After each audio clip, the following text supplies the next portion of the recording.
Réalisé dans le cadre du plan de relance autoroutier, le projet d'élargissement de l'A13 à 2 fois 3 voies entre Pont-l'Évêque et Dozulé permettra l'adaptation des conditions de circulation au trafic.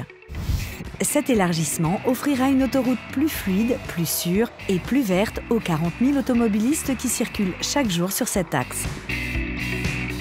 Ce chantier traverse 14 communes. Elle représente une population de 55 000 personnes qui travaillent et vivent ici.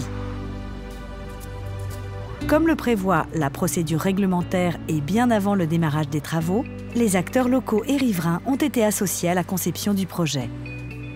Il y a eu en 2006 une enquête publique. Cette enquête publique a abouti à une déclaration d'utilité publique. Donc il y a une nouvelle séance d'information à partir de 2015. Ça a consisté à aller voir les maires de toutes les communes traversées, puis de rencontrer les riverains par le biais de réunions publiques. Depuis le démarrage du projet, riverains, élus, associations, entreprises, collectivités sont informés et consultés. On rencontre régulièrement les maires des communes, les communautés de communes, ainsi que le département. Les maires sont des personnes très importantes pour nous.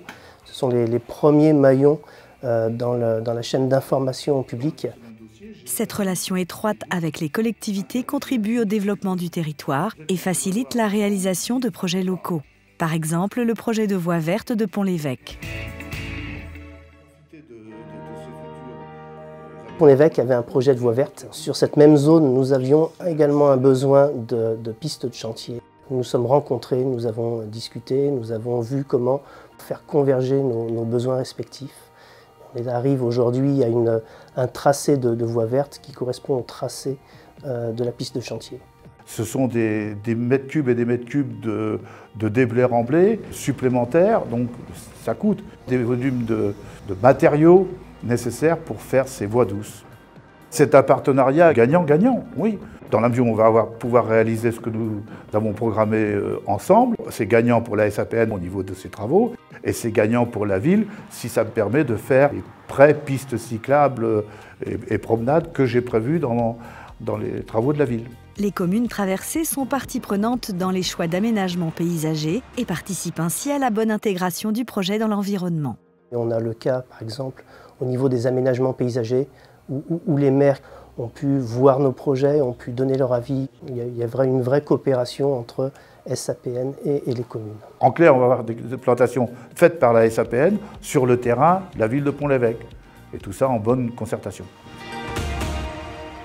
Autre exemple d'implication de SAPN au bénéfice du territoire, la volonté d'aller au-delà des obligations réglementaires en termes de bruit et de rechercher la meilleure solution pour minimiser l'impact du projet sur l'environnement.